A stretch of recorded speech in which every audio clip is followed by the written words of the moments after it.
For those of you that are standing up in the back, and this is great, we have standing room only, but we actually do have some benches over here that the library brought in. So feel free to come sit over here. They're actually nice and cushy. So please make yourselves comfortable. I want to welcome you all to the Beaches Watch meeting tonight. My name is Sandy Golding, and I'm the president of Beaches Watch. For those of you who may not know about Beaches Watch, we are a nonprofit, nonpartisan civic organization here at the beach. We have been around since 2004.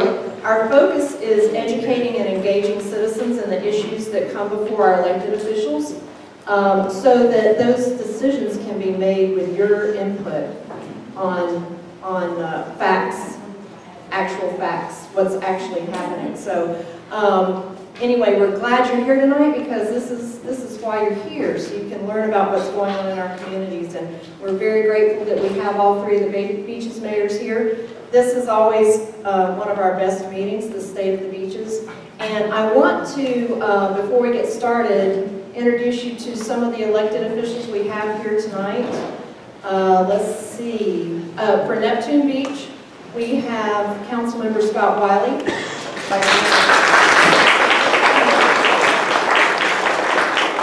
I'm sorry, Vice Mayor. We also have the City Attorney, Patrick Krichowski is here. And the Neptune Beach City Manager, Andy Hyatt's here. And the Neptune Beach Chief of Police, Ricky Pike, is here. Okay, besides our, oh, and then we have former Mayor Dick Brown. We have former Neptune Beach Mayor Harriet Pruitt. We have former Atlantic Beach Mayor Mitch Reeves. We have City Commissioner Candace Kelly from Atlantic Beach. Okay, who else am I missing? Brittany Norris. Ah, sorry, Brittany, you snuck in. We have Commissioner Brittany Norris from Atlantic Beach. We have also the City Manager from Atlantic Beach, Jim Garrity. Joe Garrity, I'm sorry. And the Assistant City Manager, which is Kevin Hogan-Camp. From Jacks Beach, we have City Councilwoman Janelle Wilson. She's Mayor Pro Tem. Do we have anybody else from Jacks Beach? Sure. Oh, that's right. That's right. We have City Manager George Forbes. Okay, anybody else? We got Boy Scouts. We have Boy Scouts.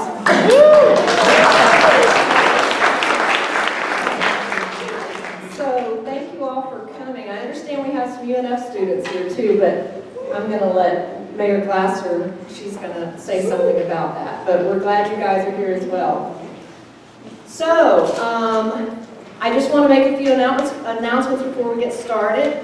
We do record all of our meetings, so for anyone who's was not able to come tonight, you can send them to our Facebook page or to our YouTube channel, which we have on the agenda here. Hopefully you picked up an agenda when you came in, because we have some important information on the agenda, as well as contact information for all our local elected officials on the back, so you know how to get in touch with somebody if you have any questions, comments, or concerns. And then also, it's 2018, we have our Beaches Watch membership drive starting for 2018. Memberships run from January through December, and I wanted Andy to say a few words. Hi everybody. I know that you're thinking it's February, it's our biggest meeting of the year, and the love time, and it just happens to be when it's time to renew. That was Master Strategic Marketing. So even our elected officials who get paid very little for the many, many hours they do have renewed this evening. So please get a card, pay up. You can pay right at the door. You can go online to our PayPal account.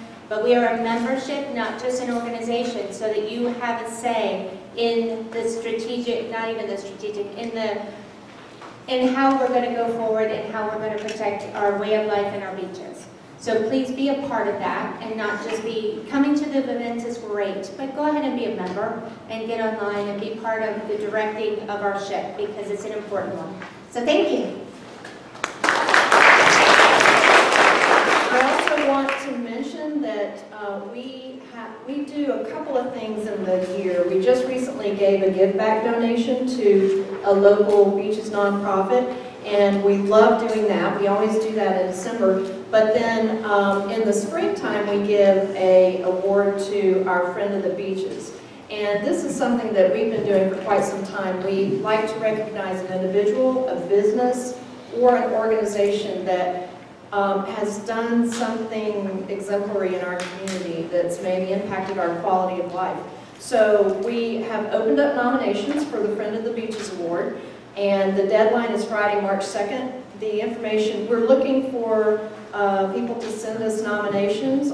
If you would, just tell us the reasons for your nomination and what they've done to make a positive impact on our community. And then we will be giving that award to the recipient at our April 4th member social. That's the other thing I wanted to bring up. We do a member social every year. It's a lot of fun. It's a great opportunity for us to get together and have some fun, not talk about issues, just enjoy each other's company, get to know each other a little bit better. We usually have lots of great raffle prizes. Everybody loves that part of it. But then we also love recognizing the Friend of the Beaches, and it's a really great event. So we encourage you guys to join us for that event this year on April 4th. And then I also wanted to mention that our next meeting is Wednesday, March 7th. It will be here at 7 o'clock. And we will have Jacksonville Council Member Bill Gulliford, and he will be here talking to us about Jacksonville issues that affect our beaches. So that will be a really great meeting as well. Hope you'll join us for that. So, do we have any other quick announcements before we get started with our program? Okay, so I'd like to introduce tonight our very special guests. We have from Atlantic Beach, Mayor Ellen Glasser.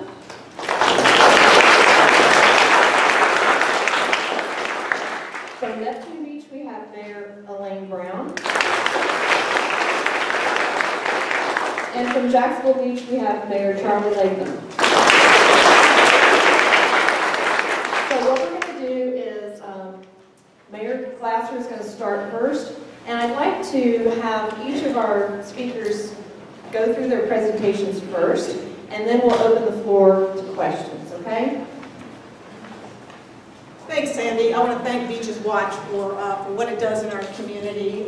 Really appreciate that. It's great to see so many faces that I recognize. I can't believe that I'm standing up here before you. Wow. I'd like to introduce my husband, Don. He's my #1 fan and my security guard in case I need it. And then we have a great group from UNF here. They're not my students, although I know at least one is. I want to thank you for being here. They're the students of Dr. Georgette Dumont, who was also one of my professors when I was completing some work at UNF recently. So welcome. We're so glad you're here. So, I think I've got about 10 to 15 minutes, right? Yes.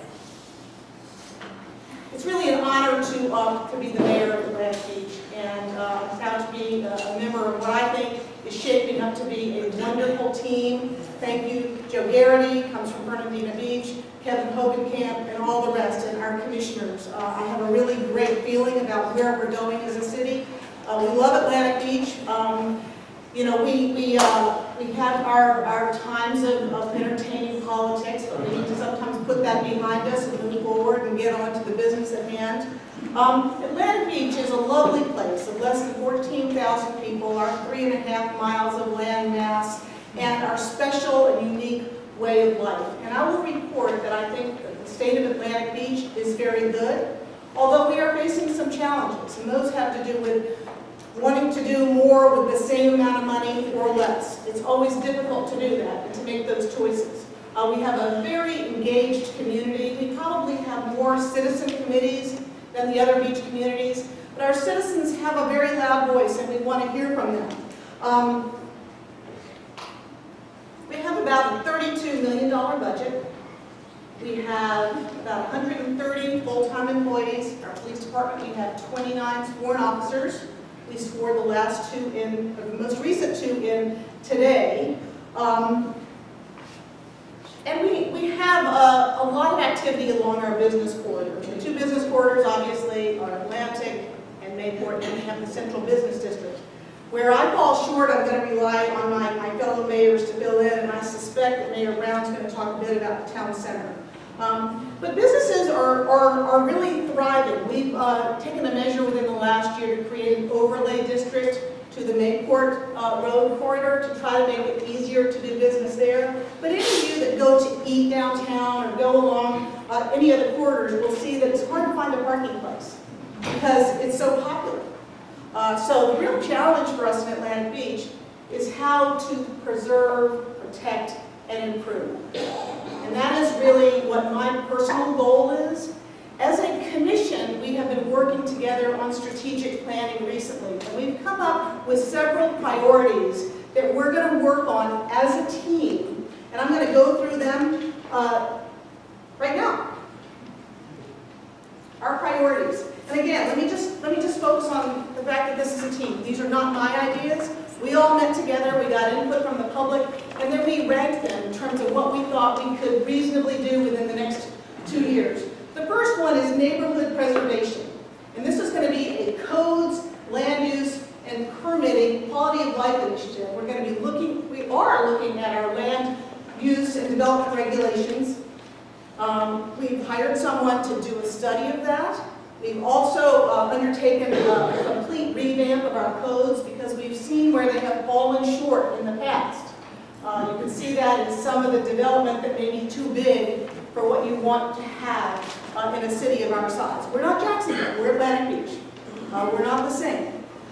So one of these things that we're going to be looking at, EGAD, the maximum impervious surface ratios. And we're going to be developing this conversation in terms of what is reasonable.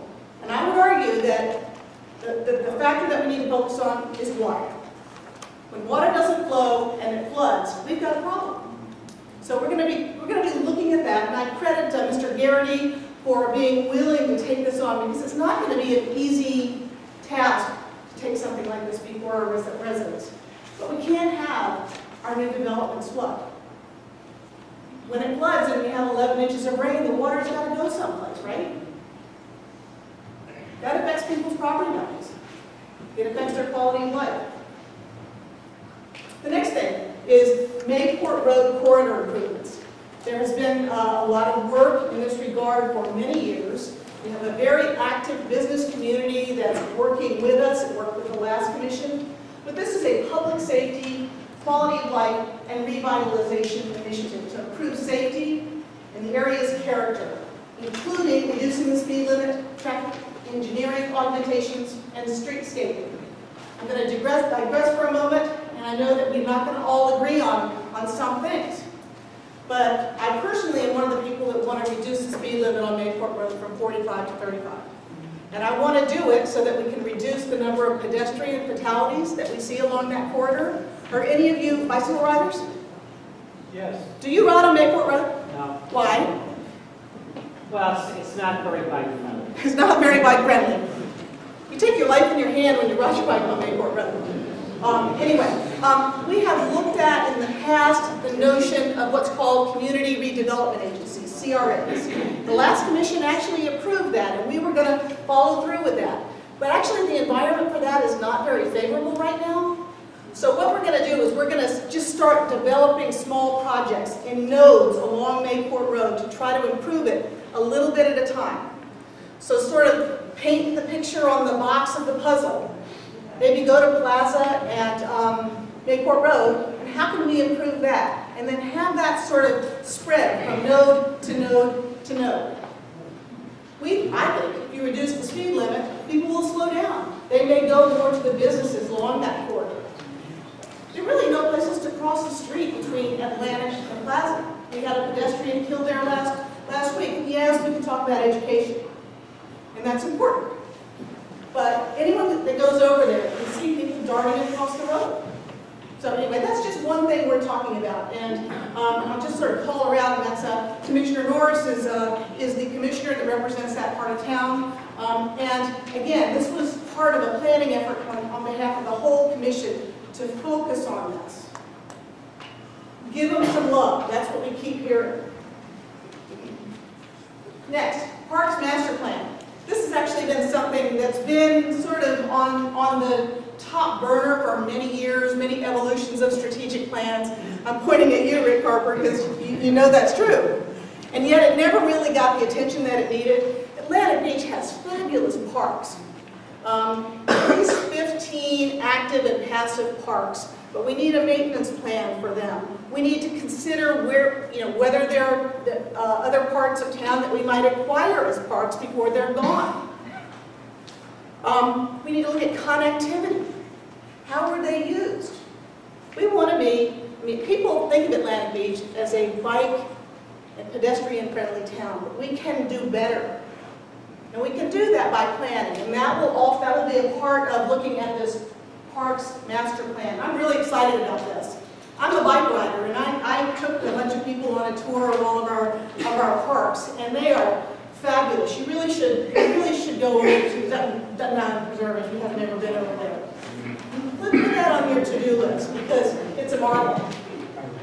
Environmental storage shelter.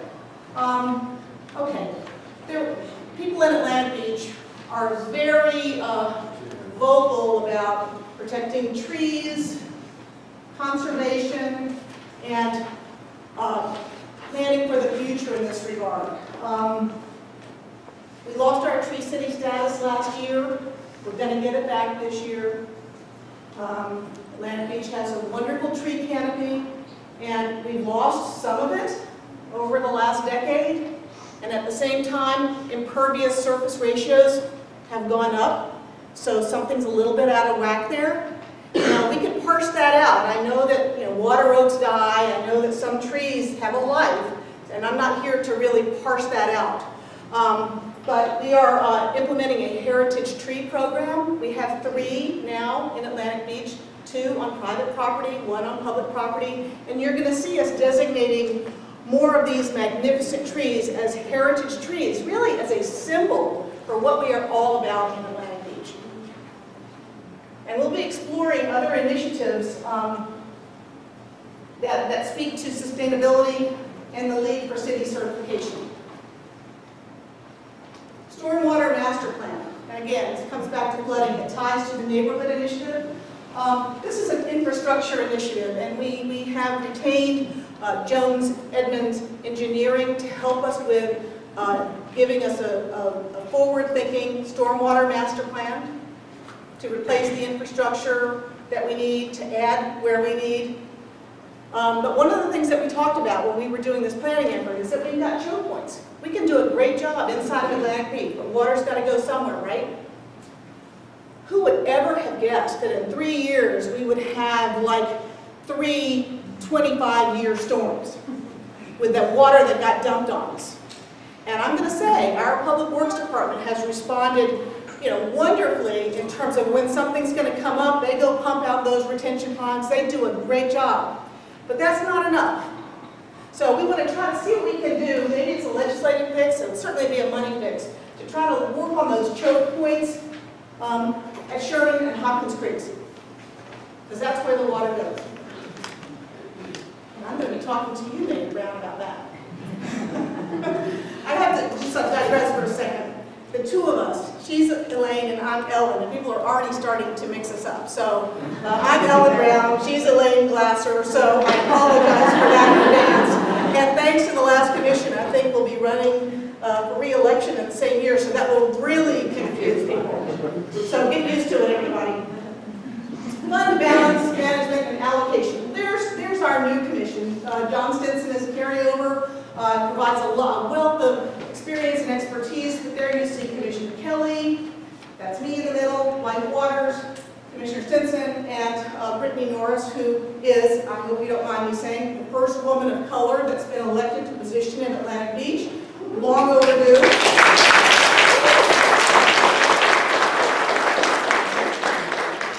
I've heard through the grapevine that people think she's too young. I think she's just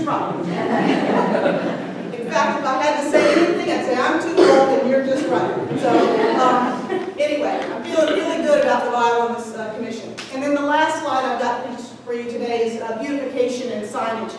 It's so apropos that I'm showing you this as Jacksonville has come out with its advertising campaign. Did you see the little sticker, Jax, it's easier? Yeah, that came out today. So, you know, we in Atlantic Beach want to sort of promote what we love about Atlantic Beach. We talked about it earlier in the week. It's the idea of, okay, once you've gotten to paradise, you don't need to hurry. So don't hurry, you're already in paradise, you're already here. There's nothing that you can't just love about living at the beach. And even for all the things that we disagree on, everybody agrees on the fact that we love living at the beach. So don't hurry, folks. What we do want you to do is we want you to lock your car doors and your house doors, right? We want you to drive slow. Those two things would make it even better. I'll just speak briefly on public safety and our employee workforce. Those are not on our list of priorities. However, they are sort of the underpinning of what we do in Atlantic Beach. We want to provide good customer service. We want to do it efficiently, and we want our citizens to be safe. Those are all things that actually are more important than any of these priorities. Public safety, we have a very safe city. It actually, I think, has been among the safest of the beaches for many years. I think we may see a little bit of a change on that this year. Numbers go up and down, so be prepared, folks. We didn't have a police chief. We weren't fully staffed. We didn't have a building. Now we have a police chief who is a rock star.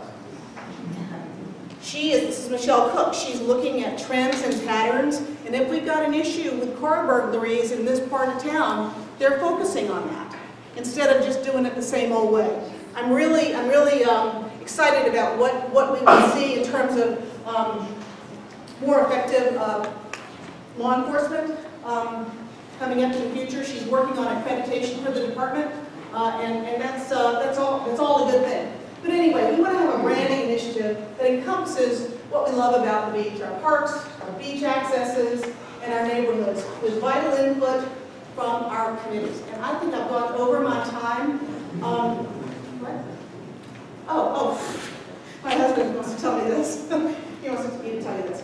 Most of you did not know me a year ago, and I'm almost mortified when I would come to these meetings and get introduced, because it's not really my nature. I want to get to know you. I want you to get to know me, to know my heart and why I'm doing this job. And I really look forward to it. It is such a high honor for me to be the mayor of Atlantic Beach. I'm all about serving in the community where you can make a difference, and I can't think of a better place to do it. So thank you so much.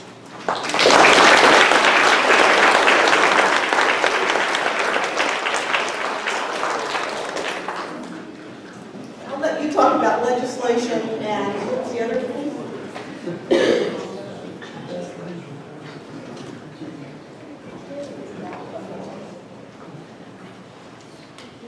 Thank you, Mayor. I appreciate it. Good evening, everybody. Good evening. Great to see everybody. As Mayor Glasser said, she said this is her first time doing this as mayor, and this, I am honored to say, is my second time. And it is a real pleasure to be here with all of you. I'm so pleased that you're all here. I want to kind of build on what Mayor Glasser just said a minute ago, because it has occurred to me in my year as the mayor of, I think, one of the most fabulous beaches and places to live. And we are one community of beaches that we're really lucky to live here. But it's about the people. It's about people like you that really are taking the time tonight to come out and to care about your community. It's about people that really are involved in this community. And sure, there are plenty of them that keep us on our toes, but that's what it's about. It is about you. It's your quality of life, and you've elected us to make sure that we keep you safe and that we balance the budget and that we remain a residential community with a great quality of life. And so I want to applaud you guys, A, for being here. Applaud yourself. Come on.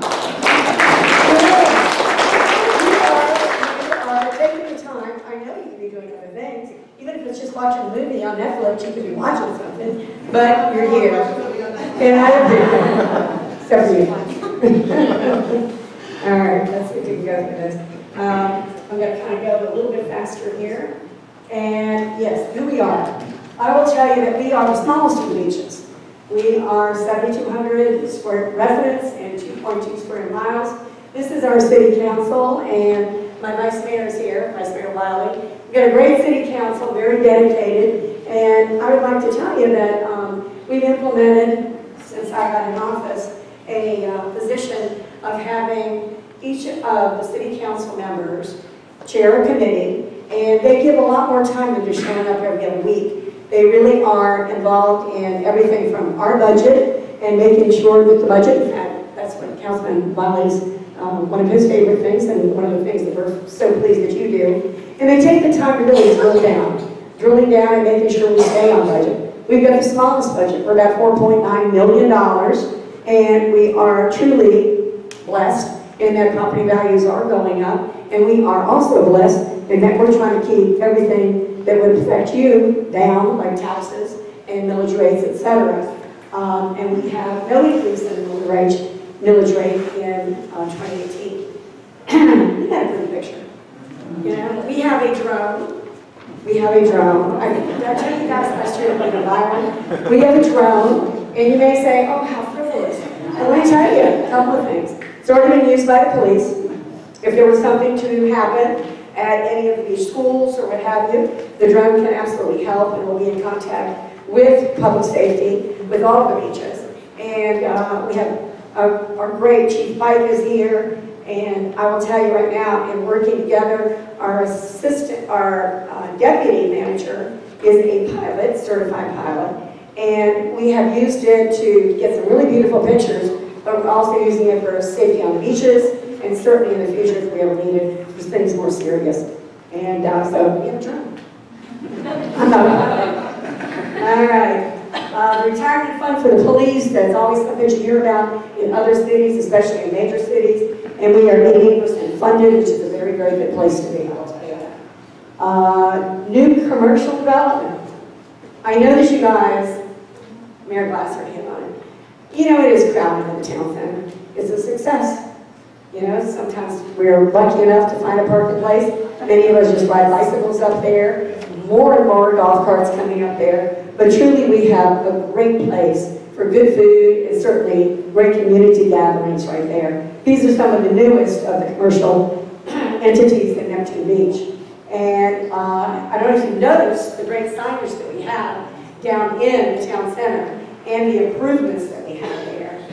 If you haven't noticed, please look at the signage. It's easy to read, and you're finding more parking places because we have, thank you, 53 new parking places. And Andy, Andy, are we adding 4 more? Is that what you're doing over by the 7-Eleven? 5 more near the 7-Eleven. That's going to add to it too. So we're always looking for a place and having you guys have a place to park as you get out there and spend your money. All right, and new sidewalks have been added along 2nd Street and 11th Street. And a lot of this work, I will tell you, a lot of our work is done by our public works. They're very talented under the city manager's leadership and the great people that we have on the team. We have great people that are doing a lot of this work for us, and it has a lot of money too. And you've heard about pay for parking. Let me tell you where it is. We have been talking to the Town Center Agency. 7 years it has been a subject with both Atlantic Beach, Neptune Beach, and the Town Center Agency.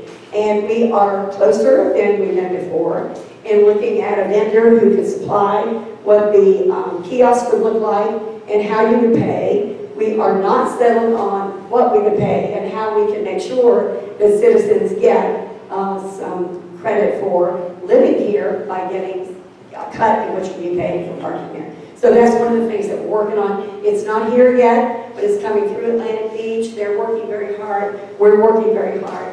And you'll hear more about it in the future as we get closer to it. Capital improvements. We've done a lot of surfacing, milling, and paving. And as you know, we live at the beach, and that means that we have a lot of sea intrusion. We have had many years that all of us have put off and put bandages on improvements that are not the greatest things. They're not the sexiest things to talk about when we start talking about sewer pipes and the pipes that we have underneath us. but they do deteriorate, and this is one of the things that we look for grants for, and for our money, your good money, and your taxes. How do you live in Neptune Beach? Neptune Beach? Excellent, good. Well, I'm glad you're here. Thank you. Thank you for being here. And that's true with all of the beaches. Pedestrian crossings over by Fletcher, and certainly, yes. You know, we had a child that was hit over there, and we've worked very closely with Jack's Beach to make sure now that it's much improved and it's resurfaced as well. And there is, don't go speeding down there because there's a stop sign now. And so that'll slow things down through there too, and it's much safer for the children going through there. And we have the dune walkovers. As Mayor Glasser said, we've had some major storms, and they took them out, but we're doing a good job of getting them back. And I wanted to let you know about Jarbo Park. You've heard about Jarbo Park before and the master plan that we're working towards, but this is brand new, and it's showing you a little bit of the design. We're not there yet, but we're showing you some of the concepts. We're having, we had a Girl Scout building that was in the park for over 25 years, 30 years, whatever it was, and it was in pretty bad shape. And now we had a grant. We have raised it. It is gone. If you haven't been over there, you're going to miss something when you go in there. It's gone. And we're going to put something in there that will be part of a trailhead that we're putting into Jarbo Park. And it'll have bathrooms in the park, really good thing. And it'll also have a place where you get some water, drink water, and get in out of the sun. There'll be some shade there for you as well. And so that is being worked on, and that's one of the concepts that we have for it right now. And it was done with a grant, by the way, which was even better for us. Okay. The drainage improvements, I don't know if many of you went over to the DOT meeting that they had last week, but they are coming, they're finally here. Some people certainly have questions about that, and it will be a huge improvement for all of us at the beach, especially Jack's Beach, and I'm sure Mayor Latham is going to touch on that as well. But we have 5th Street and Seagate that will certainly be part of the improvements that we're going to have, and that is the area that we're working in. And you're going to see this starting to happen in about 2 months, March, April, March, April, I think is what we were, looking at. And then the Kings Road bridge replacement, that is truly happening, wider, a little higher, won't flood as much, and it certainly is something that's been needed so that we can do better drainage there as well. And the legislature, our great friends over in Tallahassee, we have had bills in. The governor last year didn't let us do what we wanted to do, and but we've got this year some lobbyists that are working for us, and right now we're very, very pleased to hear that what we're looking for in some of the state budget from the legislature is moving forward, and that will be a big improvement for us and very much needed. I'm going to hurry. Yes, Matthew-related expenses, expected reimbursement, $392,000, and we're hearing the check is in the mail. We're hearing the check is in the mail. Because they're mailing out these checks, we don't know where they are, but they are coming. Outsourcing the building inspections has saved us money. Transitioning from Code Red is saving us money. And we have integrated a paperless system. We're now using, instead of having our agenda and all the pages that go with it, we're now using tablets. And we're shooting up on the screen for the public that comes to our meetings so that they can look just like you are tonight and see what's going on. And it's bigger for them, and we are helping with the environment. We did pass the medical marijuana dispensaries, and that is right here. They must be at least 800 feet from another dispensary, church, or school, and as of right now, we have not had any applications for them. As part of the team, I started this by saying this is about people, and it is about people. I don't know if my Cracker Jack team was able to get this young man's name, but he came to see us the other day. Oh yeah, here we go. Christopher Ulmer, and we recognize Christopher. When you talk about this is about people. This is about people being active in their communities. Well, we give proclamation to Christopher, and he is this young man right here who's going around the world I didn't say state, I didn't say country, about the world. And he's helping people to understand more about mentally challenged people, about people that are different from us. And he's already a great speaker and doing some great work. And then we have one of our officers, Kelly Camacho, who is, she started a campaign for breast cancer and has done very, very well. And she's selling a pink badge that you can buy at our police department, and I think they're $10, and the campaign is wonderful. And she's being recognized by, what was it, she was just being recognized by television? I know she was on TV. Yeah. But she has just done a fabulous job with it. And then Steve Ramsey, who's been with us 17 years, as our financial director, is retiring. It's about people that run this community and people that are in this community that make all of this work. And, oh, we can act on it. Let's see what I go back. The Jarbo Park Master Plan is underway. I can tell you right now that we're closer to the first phase and starting to get it implemented. And as we look at what we need there, we're going to be applying for some more grants. The grant that I told you about, that's for the Girl Scout building, is now going to be something that the community can certainly take advantage of. It'd be great for birthday parties and just being in the park. If you like to go there, just sit on the porch. But we're looking for more grants to start doing the tennis courts, the pickleball courts, and the children's playground area, and more shade in that whole area. And now, this is part of the Greenway Trail that goes from Maine to Key West.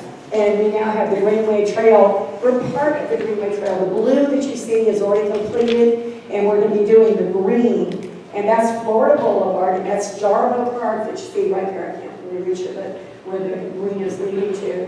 And the future green markings are future trails that we'd like to have in our community that will hook up to Jack's Beach, that will hook up to bike trails in Atlantic Beach, and make this an even better community for all of us that like to bike, jog, walk, etc.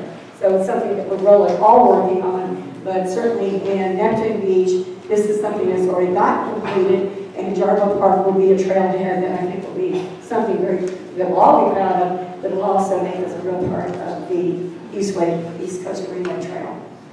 And as you guys know, I think if you were here last year, we talked about a vision for Neptune Beach, and we are really now we've got some people that were interested in purchasing the City Hall and the police department down there. And we're looking at a master plan for whether we should or shouldn't do it. And it really is about just doing the due diligence.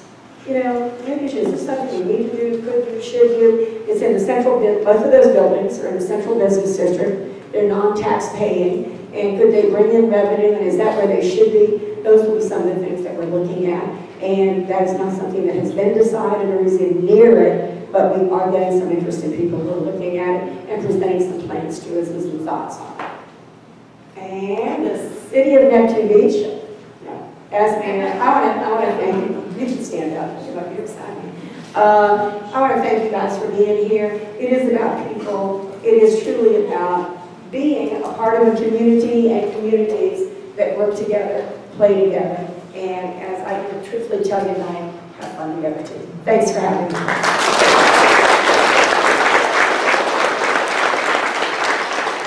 And now it's my pleasure to introduce the mayor of Jacksonville Beach, a friend to all of us, Charlie Layfield.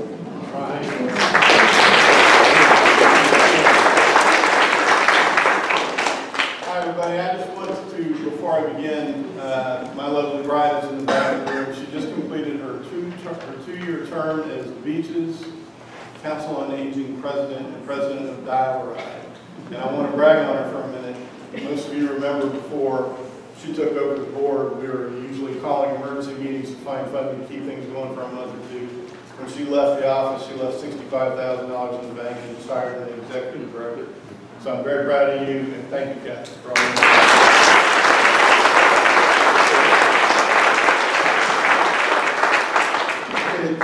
Everybody know who Evelyn Woods is?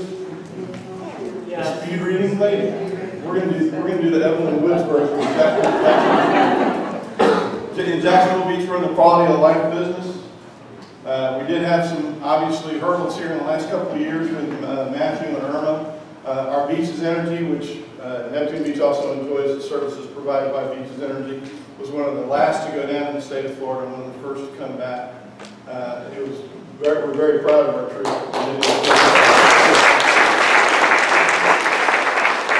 Our public works department stayed on station and kept our sewage and water up, and that makes a big difference.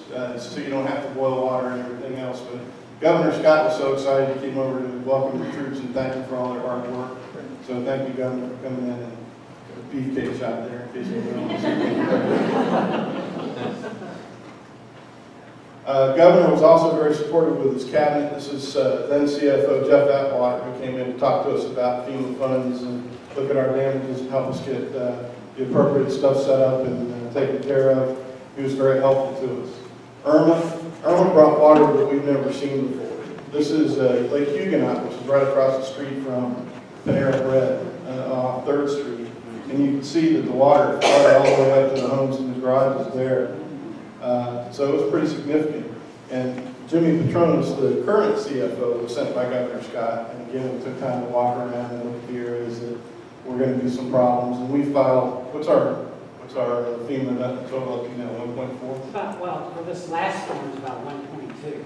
Okay, 1.2 for Irma. What was it for Matt? About it's similar, right? So, we've got almost $3 million of our reserve funds waiting for FEMA. And I wish I was as enthusiastic as Mayor Brown, but I think it's probably going to take us 2 to 3 years to get that money right. Our beach renourishment program obviously started before Matthew. We had a setback when Matthew came. We refinished it, and as soon as we refinished it, Irma came. So, there's not an endless fund of money. Thankfully, we've got a great consultant, Kevin Bodge from Atlantic Beach, who comes in and does all the beaches and restoration and beach renourishment. But we're putting up, in the process of putting up sand fencing from 16th Avenue South all the way to the St. Johns County border. So we're in pretty good shape, and I think we're doing the best we can with the resources that we have. Medical marijuana, some of you may have heard or read that we originally banned the first reading of medical marijuana because the way it was set up by the legislature, we couldn't keep it away from our neighborhoods, or at least a respectable distance from our neighborhoods. George and Bill Mann, our director of planning, got very creative, came up and redefined the existing pharmacies as big boxes with pharmacies installed, and counted pharmacies as individual businesses. So by doing so, we were able to limit the dispensaries to C2 zone, which is right around Beach Boulevard. So we've actually passed our first reading to allow marijuana at dispensaries in Jacksonville Beach, and we're pretty pleased that we are with the staff to do that with a minimum impact on residents. So thank you. You always look for good ideas from the people around you, and Neptune Beach recently shifted their dog policy, and we thought it was a great idea, so we did the exact same thing. So in Jacksonville Beach and Neptune Beach, during winter hours, 24/7, you can take the dog to the beach as long as it's on a leash. You can pick up the doggy dude. This is our dog park. Pretty good shot. This came from my drone. I have my own drone. And you can see that most of you know this is our big dog park. This is the actual artificial turf that we put down. It's absolutely gorgeous and very much appreciated by the dog owners. Working on our golf course. I'm going really fast because we need to leave time for questions, so I apologize. But we replaced one green, our number 1 green, and now we shut down the golf course. It should be back opening in late summer, early fall. We're replacing the other 17 greens. We're putting impermeable liner underneath so that there's not a problem with the methane that was generated from a closed landfill in that area. And we're also developing a irrigation system so that we're not going to be using reused water from the ponds, but we're going to be using cleaner water. The pier, boy, everybody knows it's a Jacksonville asset, but they kind of look to us to get it fixed. So George and I and the staff and the council have been working with Councilman Belford, Mayor Curry, and everybody else trying to get this thing off the ground. The good news is that half of it is under construction. It should be done by April, by the time we have the beaches opening parade. 650 feet out of the, is that right? 1,300. How much? The total pier in the condition needs to be lifted is 1,300. But we're going to rebuild about half of that. So Right. about 650, 650 now, 650 later. Our skateboard park is absolutely amazing. You know, it's funny, there were some people that were worried it was going to be kind of a hangout for thugs. It's the most family-oriented piece of ground we have in Jacksonville Beach. Dads are out there with their moms and the kids, and they're having a great time, and Mary's clapping because one of her students, this was a direct result of the town hall meeting we had at Fletcher Middle School. Hunter Aldridge was the student. He brought this up, and he was there to cut the ribbon, so that's pretty exciting. We also have a splash park modification this year.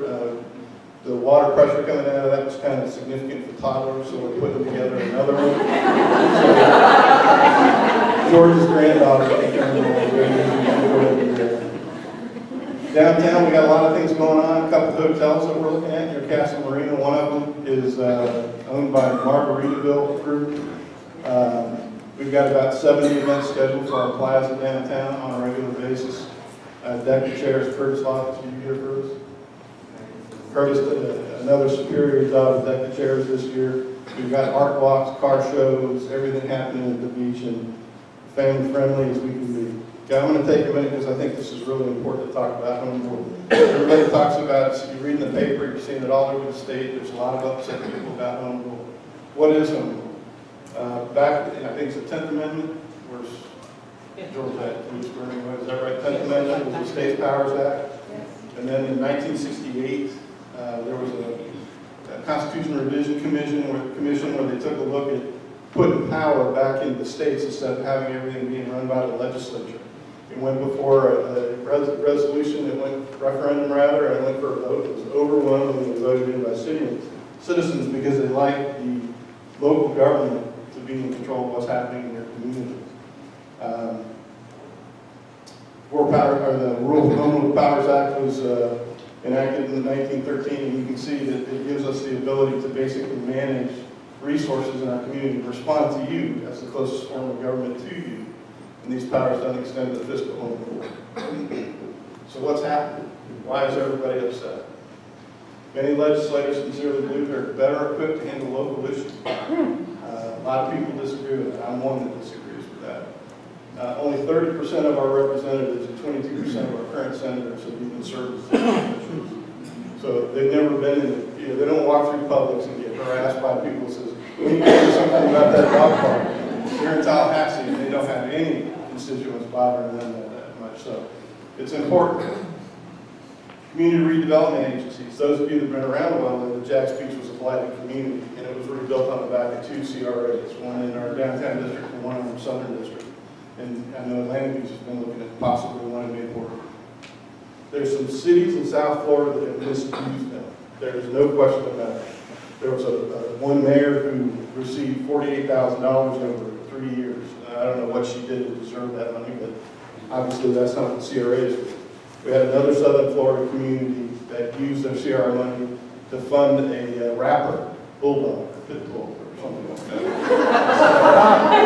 And so the legislature stepped back and said, we're going to have to stop CRAs. Well, no, you don't want to stop CRAs. What you want to do is enforce a law to hold people accountable for doing it wrong.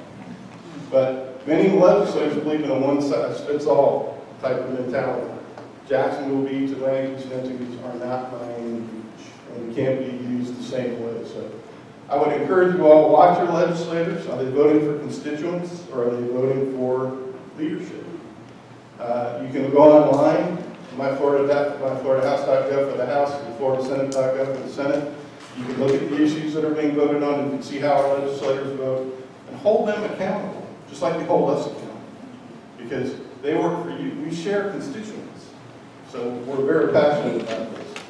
Audrey Gibson, $30.2 million we got for the drainage program. About $10 million of it's going to Neptune Beach. That's because that lady up there, who's become one of my closest friends, fought like hell for us to get that money. She went with me to the Secretary Prasad's desk, and then meet with the governor and take an iPad and showed our flooding. She votes for the people. She always has voted for the people. She's done a great job. And I'm proud to tell you, she was recently selected as the Democratic leader for the Florida Senate.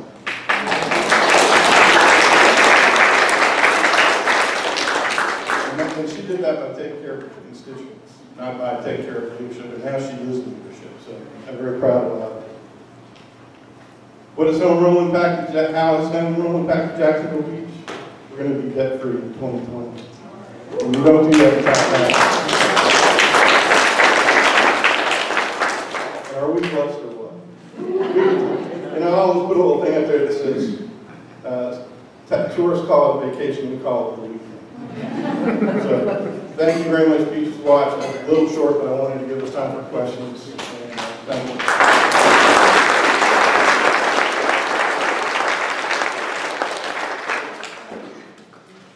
Okay, so we will take questions now if you want to raise your hands. Yes, sir. Yes, this is for all three mayors. What percent of the city budget is for pensions currently? And 10 years from now, what will it be then, according to estimates? I don't know that I have, and I'll pass this to my colleagues. We're very close to Mayor Brown and Neptune Beach. Our pensions are funded in the 85 to 90% range. And, you know, our police and fire make up about 70% of our general fund budget. But as a percent of the budget year to year, how much do you spend on pensions now? Do you happen to know that? Yeah, it's actually a fairly low number. We'll be glad to get it for you. I can't say it. No. Right. We'll be glad to get it for you. Absolutely. I don't know if Andy's got it right there, but we'll be glad to get it for you. Okay. Well, I was very happy to hear Mayor Glasser talking about improving safety on Mayport Road. I don't live that far from Mayport Road, but I drive down it, not daily, but at least 2 or 3 times a week, and safety is crazy. It's frightening. And reducing the speed limit is definitely going to help, but I'm particularly concerned about the intersection of Plaza and Mayport Road. That particular intersection seems to be the most dangerous of all. And I'm wondering if you, Mayor Glasser, have any suggestions for that. Well, we are looking at landscaping. We're looking at we're actually exploring the idea of the Main Street USA concept.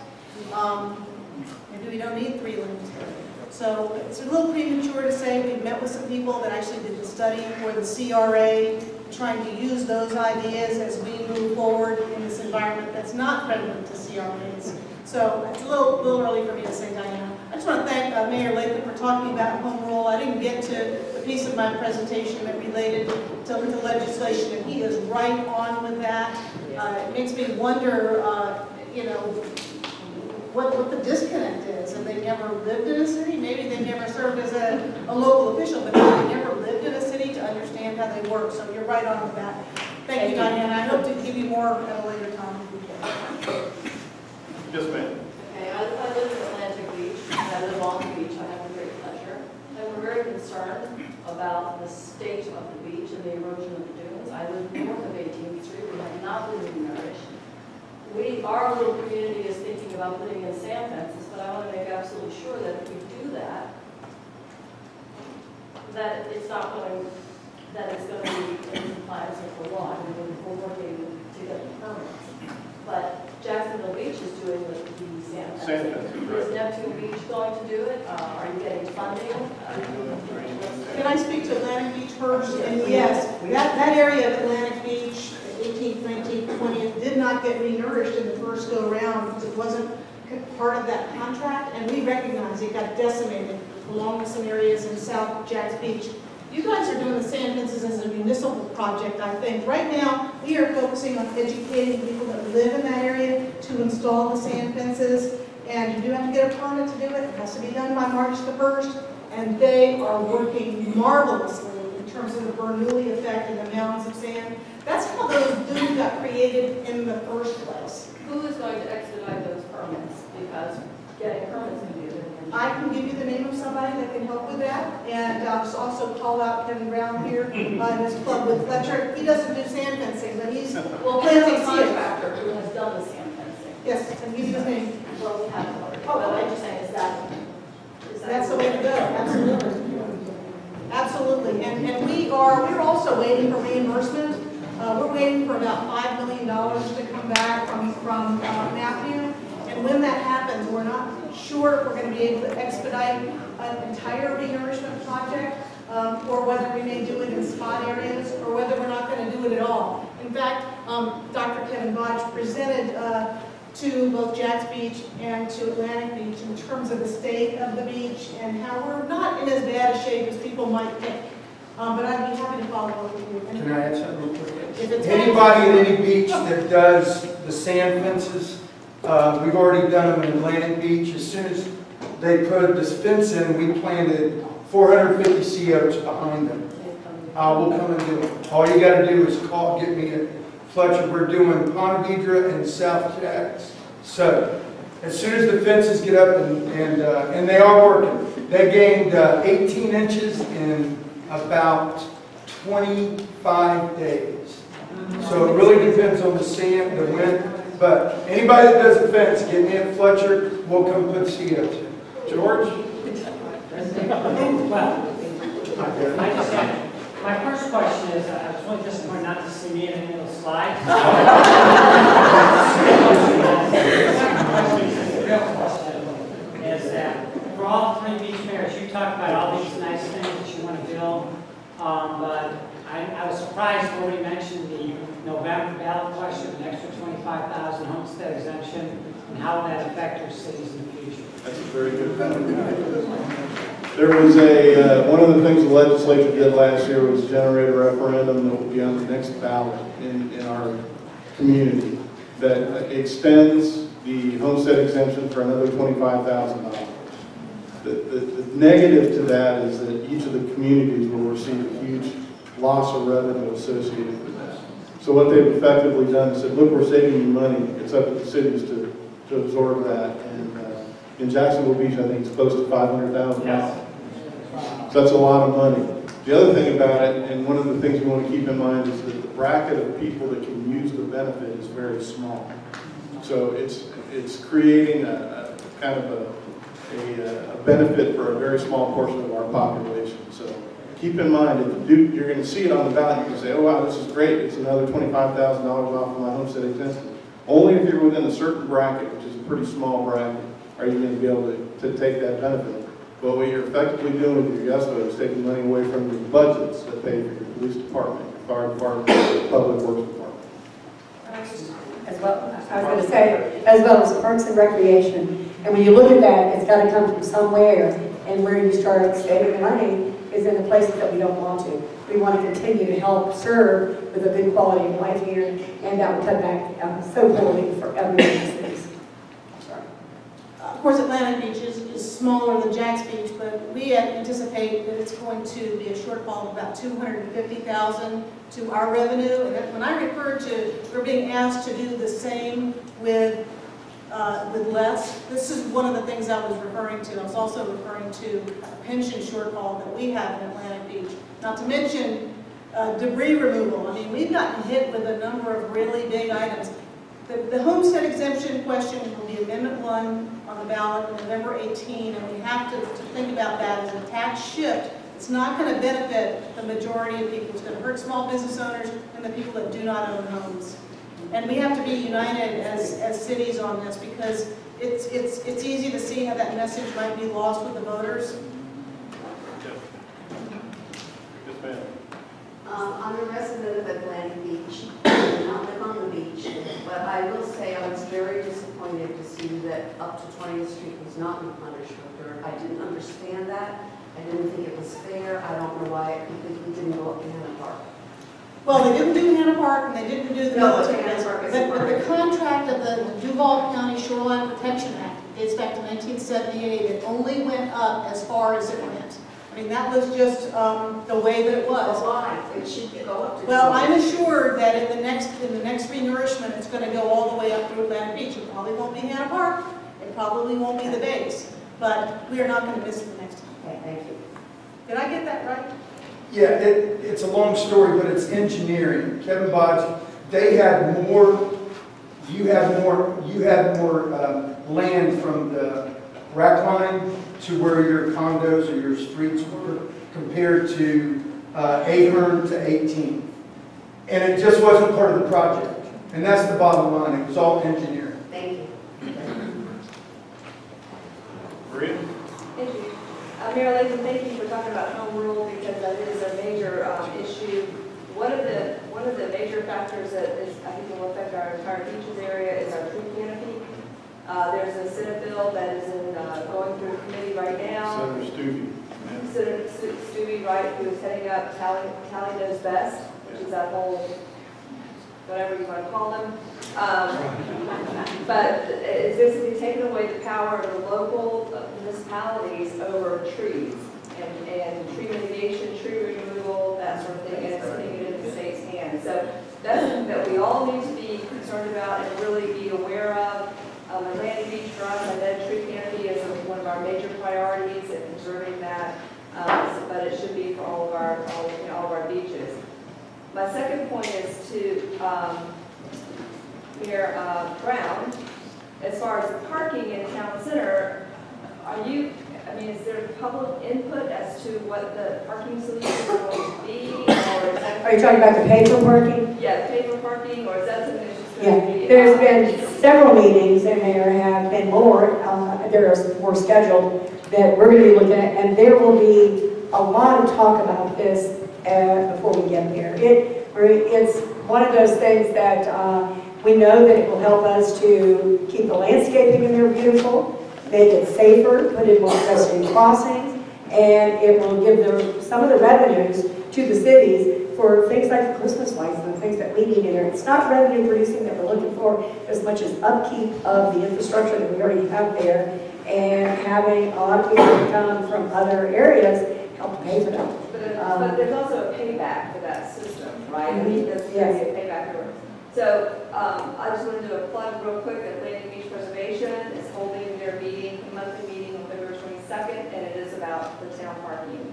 And I think you've been invited, or were invited as a panelist, but... I think that Richard Arthur is going to be the panelist there for us. He's been working on this. I think he's been part of it for the 7 years, and so he's going to be a part of that as well. So that's a community meeting. And to Mayor Glasser, on the CRA, that apparently Atlantic Beach is not going to go forward with formally. What's the strategy for paying for these improvements, or as you decide what those different little projects are going to be? Because the CRA was really put into place to help fund those improvements, and maybe Brittany can speak to that as well. I understand that, and I'm trying to think about the three things that you mentioned. One is we did a resolution at Atlantic Beach to oppose those bills that would regulate how trees are managed in cities.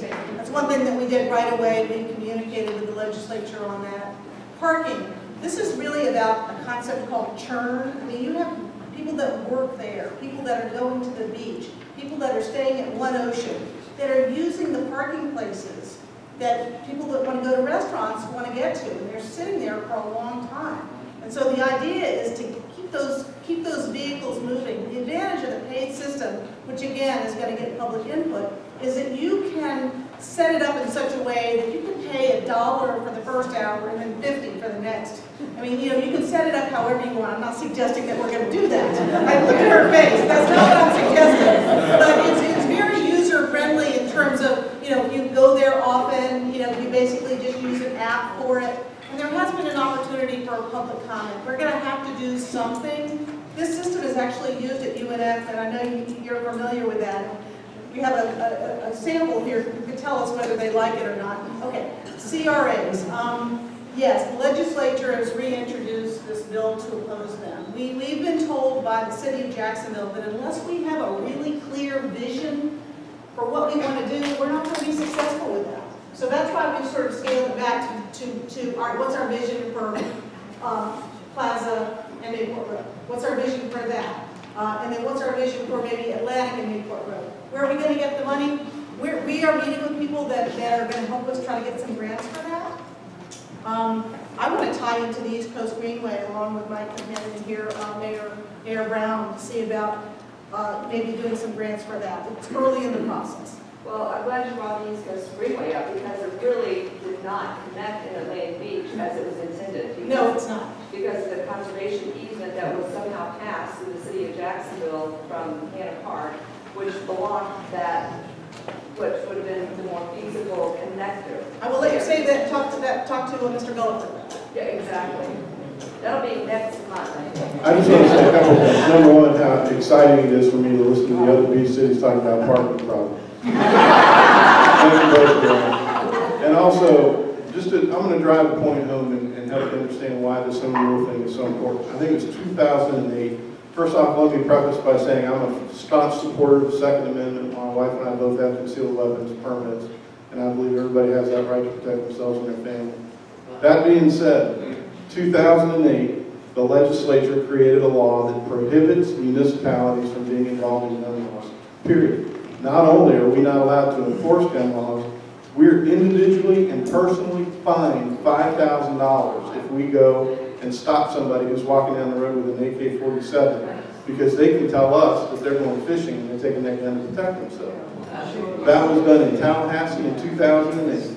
That cut our hamstrings. And when our residents call, in Jacksonville Beach every year we have a group of zealots that go out with AK-47s on our pier because they say they're going fishing. And we have to put your police officers up and down there just to make sure that nobody's going to pull a gun or point a gun at anybody. But they can't approach them or they'll be personally fined. And the legislature says that our own city attorney can't be used in the defense of anybody that's fined. That is why, that is a direct assault on home rule. That's a perfect example of why it's so important that you guys get involved. Any others?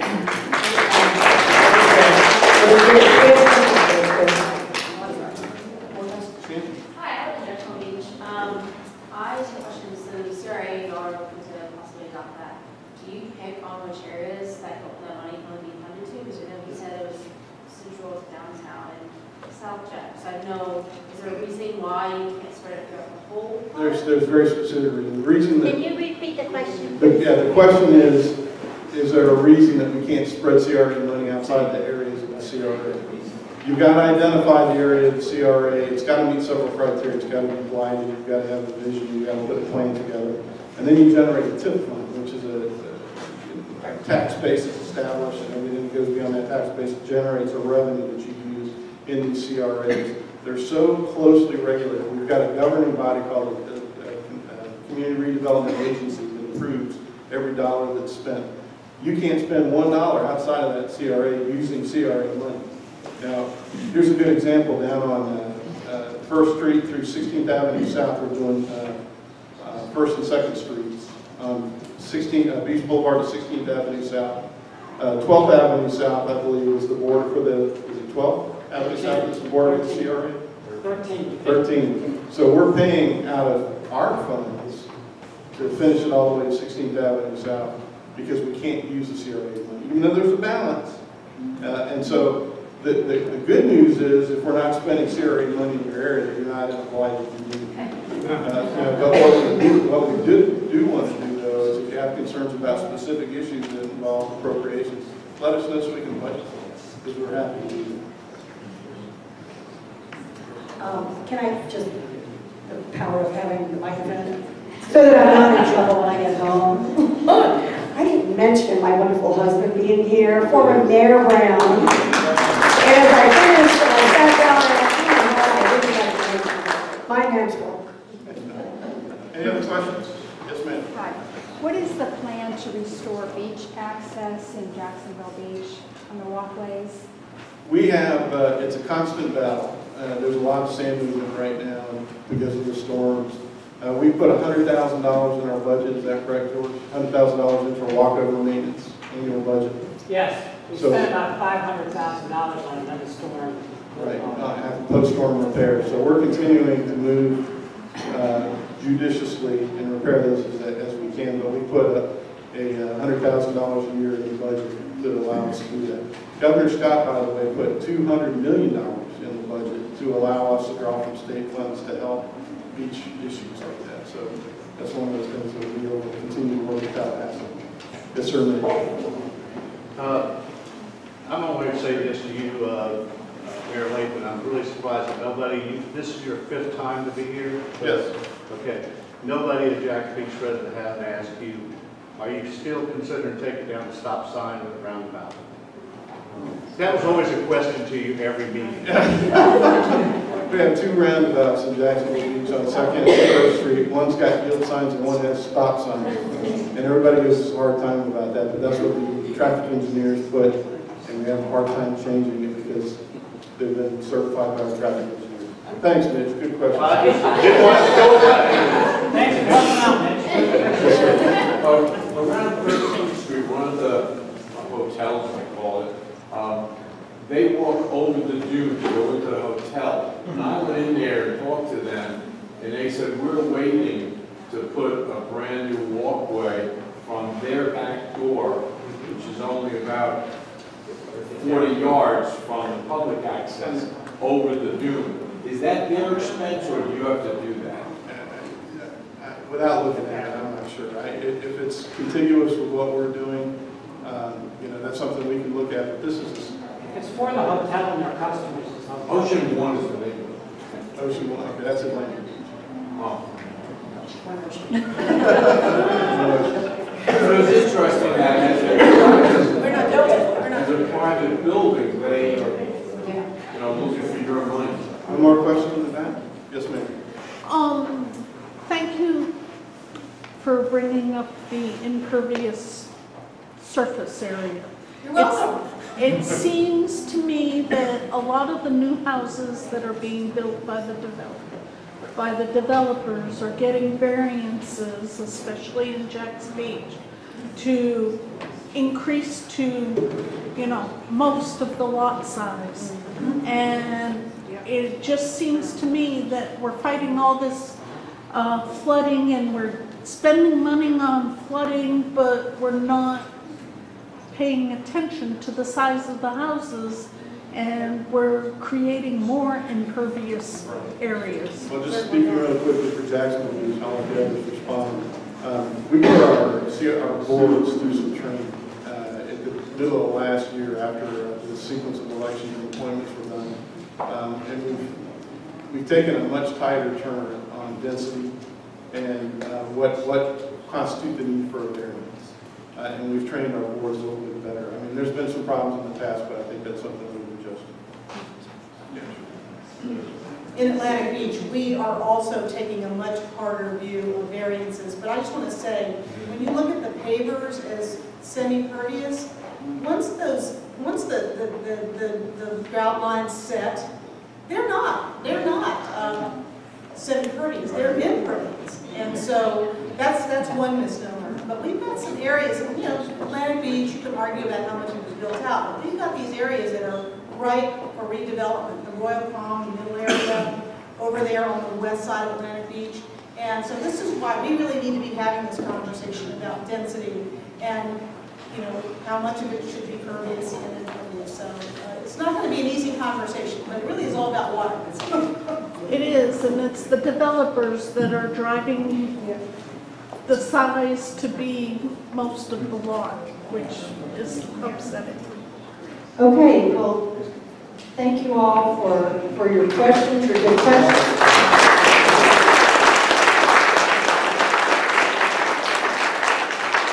And again, I want to thank Mayor Charlie Latham, Mayor Elaine Brown, and Mayor Ellen Glasser for being here tonight, taking the time to put together these presentations.